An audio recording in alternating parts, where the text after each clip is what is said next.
Sego, John Kane here for Let's Talk Native. So it's Orange Shirt Day. Well, I'm not wearing an orange shirt today. This was last year's orange shirt. And I stand by what this shirt says. Deb Haaland, you should be ashamed of yourself. And not just on this day. Look, I get it.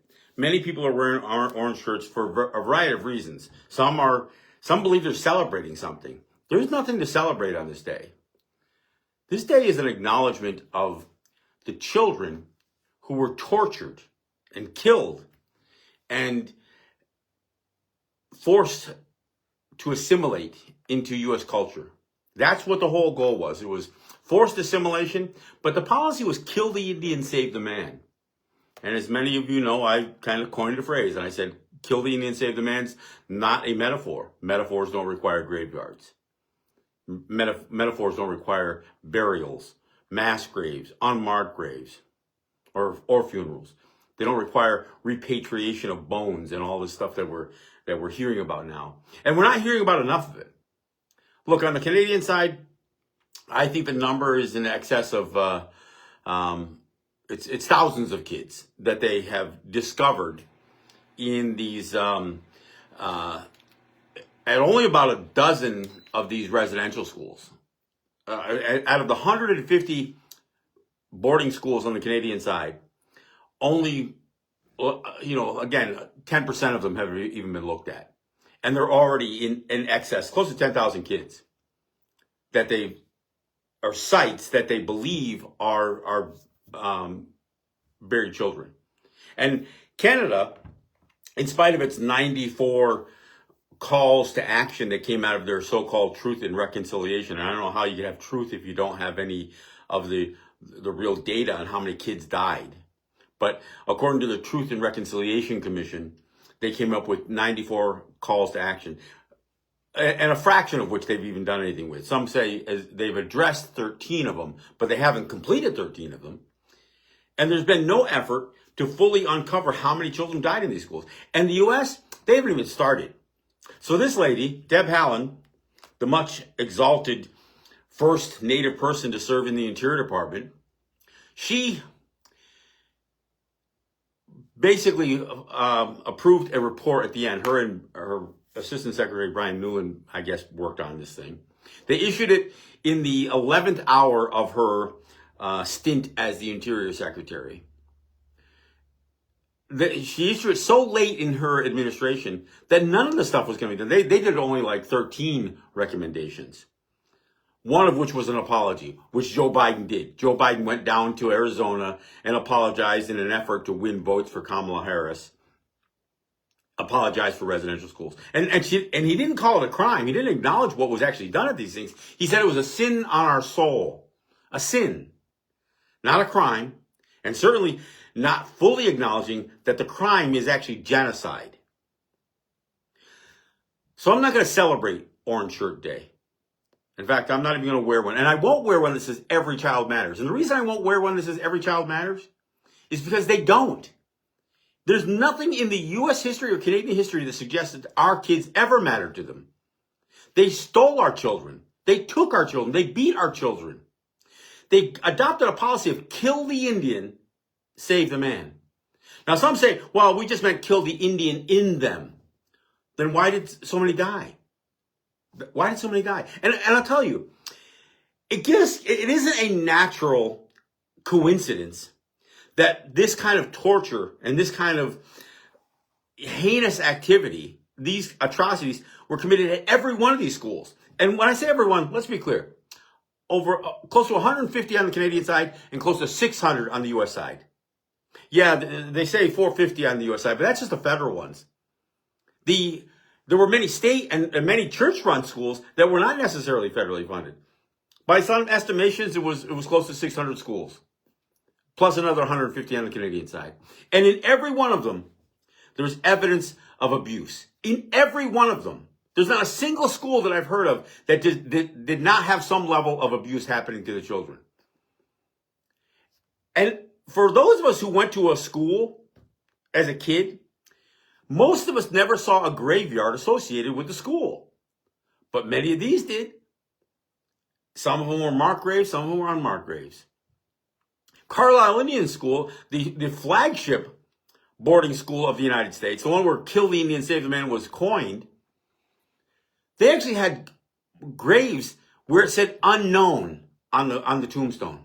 How do you have kids in a school and you didn't know who it was? Or a name? Well, I'll tell you one reason they didn't is because they changed all of our names.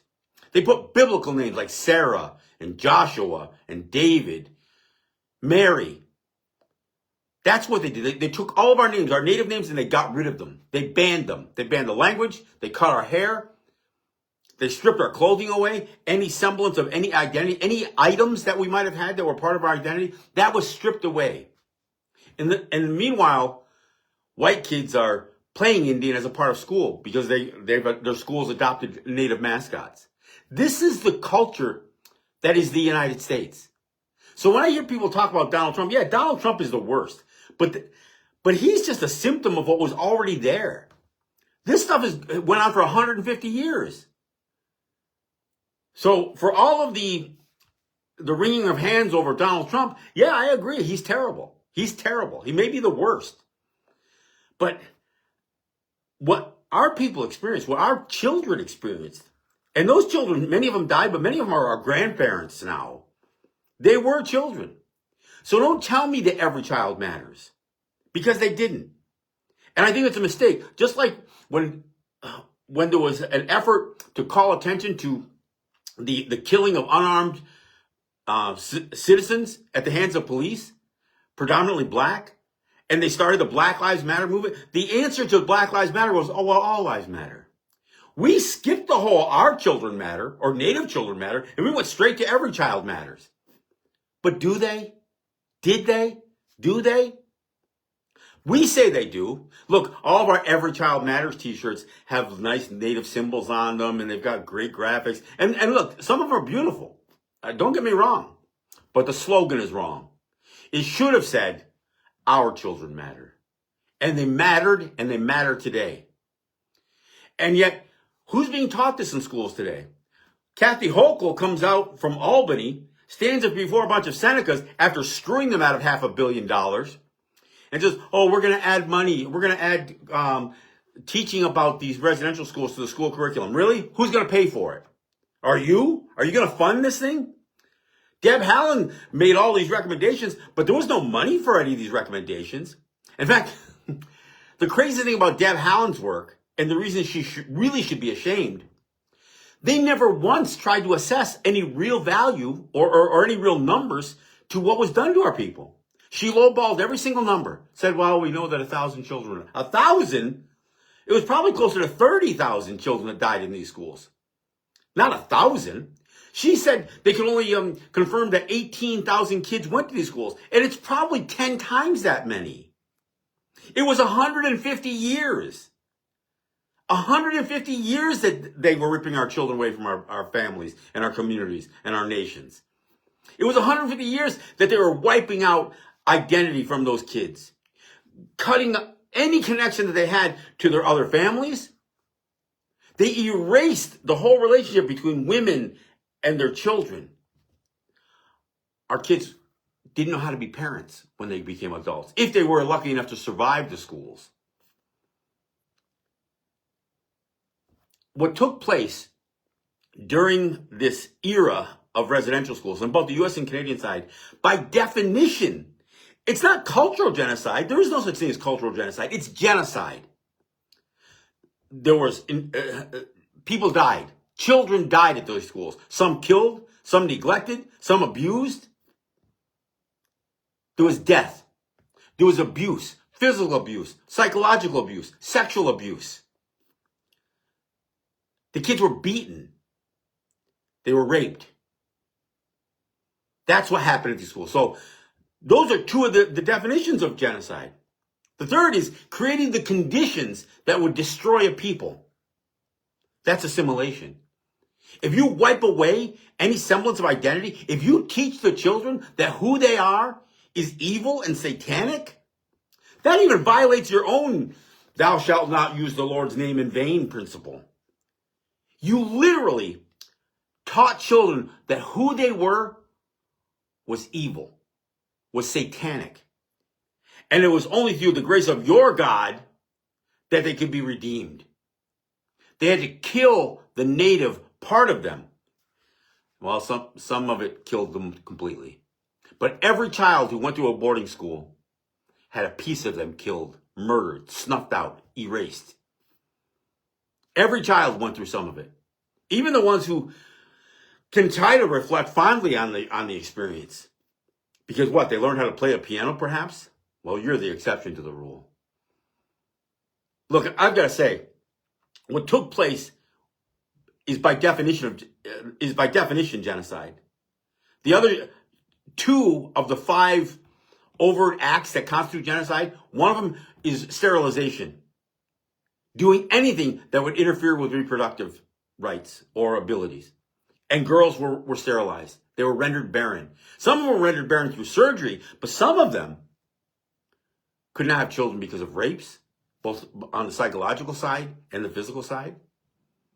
Some of them had abortions done to them, even though these were churches that were supposedly abhor the notion of abortion. Some of them had their children, their babies killed or stolen from them. This is what happened at these schools. And the 5th is just literally the taking of children. Taking the children from our people and placing them in the care of others or in the custody of others. And it was custody.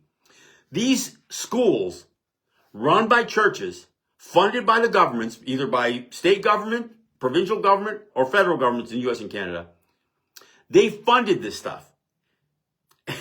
And the crazy part is, like I said, Deb Haaland, she never assessed the harm. She never assessed the damages. She never even tried to put a number to what would be an appropriate settlement if you were to try, if you were being sued for this. You know what she did? She said, well, we're going to check the records and find out how much the federal government paid to do this crime. She literally assessed how much congressional appropriation was done for these schools. Then she adjusted it for inflation, and they came up with $23.3 billion. The United States spent an adjusted number to the tune of $23.3 billion in the commission of genocide. And they were only calculating for 100 years, not 150 years. Now, everybody oohed and ahhed over $23.3 billion. That's a drop in a bucket. Little white boys who were molested as altar boys, they were getting settlements in the tens of millions of dollars from the Catholic Church, from the church alone. These schools had federal funding behind them to the tune of $23.3 billion. So you think, and this is the number that she came up with, she said an equivalent amount should be made available to make this right. Really? You think you can get away with funding redress to the tune of what it cost you to commit the crime? In what world? In what world do you look at a criminal activity, a crime against humanity, and you say, well, we don't know what that's worth, but we know how much it costs to do it. So we'll stick with that. We'll just stick with how much it costs to commit the crime. We won't concern ourselves about how much suffering there was. And how do you place a value on that suffering? And look, there's formulas. Look, they know how to sue a pharmaceutical company for a bad drug. They know how to sue a chemical company for something that commits some sort of death or destruction to a community or a people. They know how to sue and come up with a value for a settlement, whether it's you create a product, a chemical, a drug, or a policy. There's formula for figuring this out. And I'm not saying this thing gets fixed with dollars, because I'm not looking for reconciliation. We demand restoration. We need our lands restored. The largest period of land loss in our history was during that 150 years. Now, is it all directly associated with residential schools? Perhaps not, but some of it was. If you take away the children and then you eradicate the populations of these territories, diminish our population by sterilization, if you do all of those things, now you've got lands that you can say, well, it's pretty much vacant. We can take it from now. And that's what you did. The largest period of land loss occurred during the period of residential schools. And the largest period of autonomy and distinction loss. You called us wards of your government. You designated us as incompetent to stand on our own. That's what you did during that 150 years. Before and since then, mind you. You're still doing it. Indian Gaming Regulatory Act? Yeah, that's you saying that we're too incompetent to run our own gaming. That's what you do. And that's what you did. And we're not standing for it.